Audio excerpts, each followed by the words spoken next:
Good evening, good afternoon, good morning, wherever the hell you are, chaps. We make these videos to sort of try and do something whilst my tour guiding job goes down the toilet, and also because future generations need to remember that a few thousand lads of all nationalities clubbed together, so to speak, 80 years ago this summer to do something. Today, August 15th, 1940, the Germans referred to it as Black Thursday. It was at the time the largest or biggest engagement of the Battle of Britain. From morning to evening, the Germans were sending over raids of over 100 bombers, and escorting aircraft respectively, mostly in the south, but catching number 13 group off guard, really.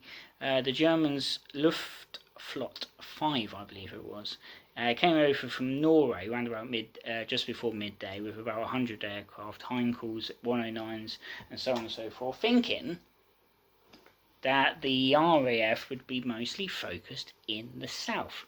Yeah, as I said before, number 11 group was the one taking the brunt of it, and number 12 group in the southwest, number 10 group just above 11, and then 13 group covering Scotland, some of the North England, and I think Northern Ireland as well. But either way, they were up there, and it's you see it in the film Battle of Britain in '69. I think it's Kyle Otto Alberti, who as far as I know is still with us, who was one of these German actors that appeared in most war films going. Battle of Britain, Kelly's Heroes, he's the German that they bargain with in Kelly's Heroes, a million Reichsmarks, baby, and all this stuff. Battle of the Bulge, and a couple other films. And he says in the film, in Battle of Britain, after they hit Britain on Adlertage, not even a Spitfire can be in two places at once. So you get these Heinkel's coming in and all the rest of it, and all of a sudden Spitfires turn up. Now naturally, as I said before, the Battle of Britain film was hamstrung by the fact that by '69, Hurricane fighters, airworthy Hurricanes, were a bit thin on the ground. They used the entire Spanish Air Force's Heinkel force and a lot of 109s that were Spanish made, so they got that hideous kind of chin, sort of pelican kind of chin to them. So anyway, Christopher Plummer's squadron turns up, and Christopher Plummer in the film by this point is an instructor. And he takes them on, and you see one Heinkel splash down, another Heinkel splash down, a third Heinkel splash down, and on the third splash down, the Battle of Britain theme kicks in, and Christopher Plummer's like, help yourself. Now, it was a little bit more hard than that. The Luftwaffe came over, 100 aircraft is not something to be sniffed at. 13 group were caught by surprise. Initially, they thought this was 3 sections, totaling around 30 aircraft, and as I say, it's about 100. Some of the bombs landed near Sunderland and so on and so forth. Either way, they didn't really do as much damage as they thought they should have done. They destroyed 10 Whitley bombers on the ground in Yorkshire, and I forget where exactly. But the RAF accounted themselves admirably, and it wasn't as bad as it could have been. In the south, they just wouldn't let up. 100 aircraft, as I said, per raid, and they attacked all the way through to about 6:30 in the evening, which, it's August now, and in spite of the dark skies outside, I think sunset in 1940 should still really have been about what it is now, about 10 to 8. I think we only started the British double summertime about 43, 44, when sunset would be about 10, 11 o'clock at night. Can you imagine?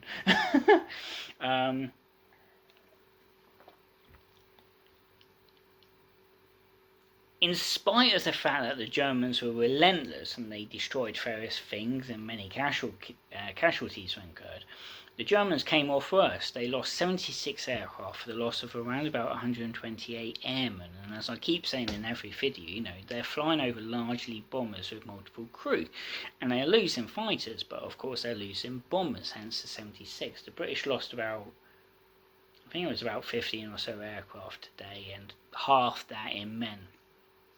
Now that sounds like a good thing in the sense that the British are at the moment coming off lightly, but the Germans, even though they've lost 76 odd aircraft, are not going to be taking this line down.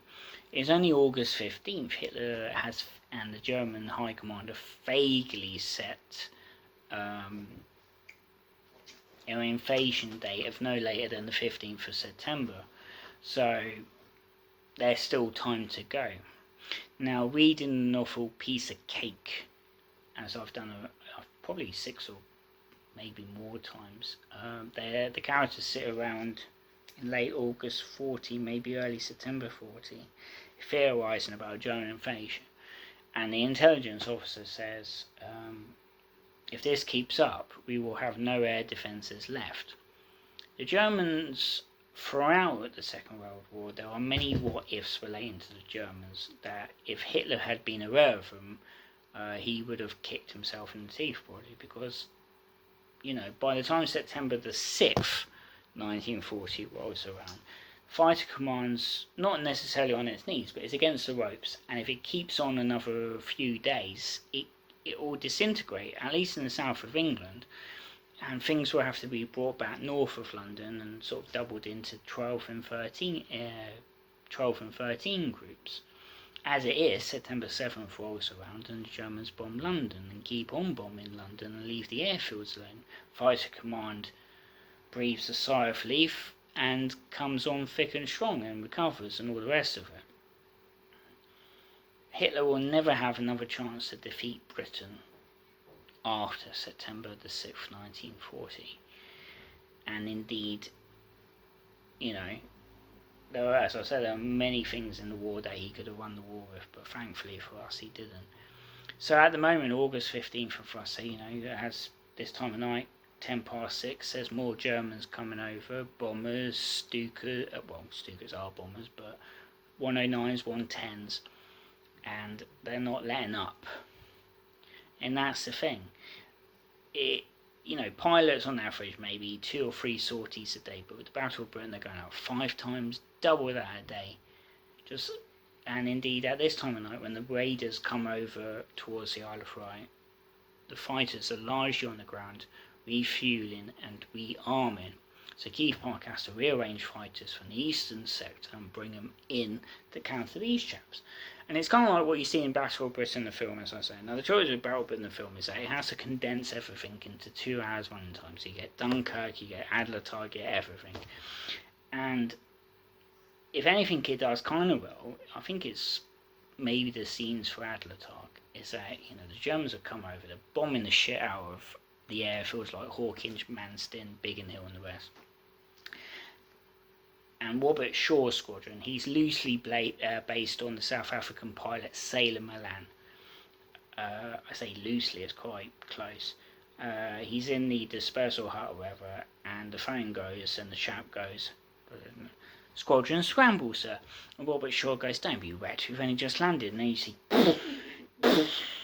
and that's the thing, the Germans, it is crazy. I'm not saying that, you know, I know it makes it sound like the Germans all this and that and the other, but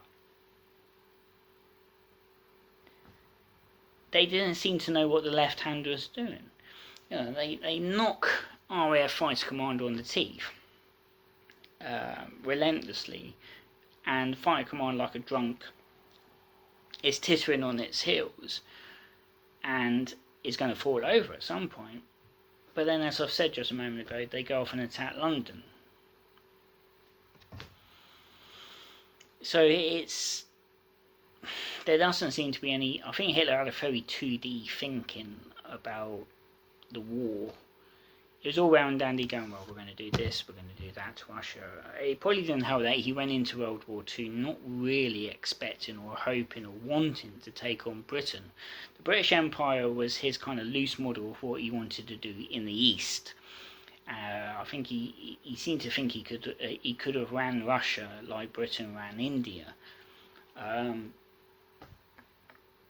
Either way, that's all moot, because August 15th, he's only just started. But the thing is, the Luftwaffe was never really built for this kind of offensive operation. It never had any long-range bomber aircraft of any good. It's mostly middle to short-range aircraft. And then it was too late when they thought about, oh, let's go after America. Contrary to the weather now, August 1940 was a mixture of rain and extreme temperatures, or at least for August, and we're now almost halfway through the month, with still another month to go until Battle of Britain Day, September the 15th. I would say where would it end, but we all know where it ends. I spent probably half an hour earlier putting together a treat, which became 3 treats about August 15th, 1940. I spent 10 minutes doing this video. According to my analytics on YouTube, people on average watch between 2 seconds and 2 minutes of these videos. And now that I've been doing doing this channel since March, I now get a bit on my analytics where it says across the top something like good work, people watching your channel, and then it says between 2. Hang on, James. No one's watching this, so I can afford to do it. Here we are, YouTube channel, studio, channel dashboard, analytics. Either way, it says between 0 and 0 are watching your channel, so good work.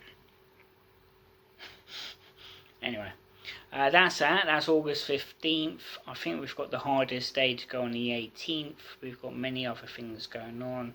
And then that's, I'll say, September 7th, Germany goes after London. September 15th, the Battle of Britain rolls around and the Battle of Britain gradually peters out. In October, there was no definite end to it. And the tragedy of it is that chaps that survived the battle, as they referred to the Battle of Britain, ultimately were dead within a year, and a few died by 1945. If you watch the film The First of the Few, which I did yesterday, it's got actual members of the Few, including the likes of Brian Kinkham, beginning and end, because it bookends the flashback sequences, and apparently a fair few of those involved at the start of The First of the Few, known as Spitfire in the United States, did not live to see the completed film, and that was 1943. So there you go, chaps. Thanks as ever for watching, and I would say like, subscribe, comment and so on and so forth, but I am not the likes of these scam baited Trilogy Media and other types that do that, and 200 because I feel kind of awkward when I do, and it's not to take anything away from Trilogy Media, I'm just it's the example. So thanks anyway, take care, do what you can, do what you have to, and remember the few, and that's to say the Battle of Britain pilots.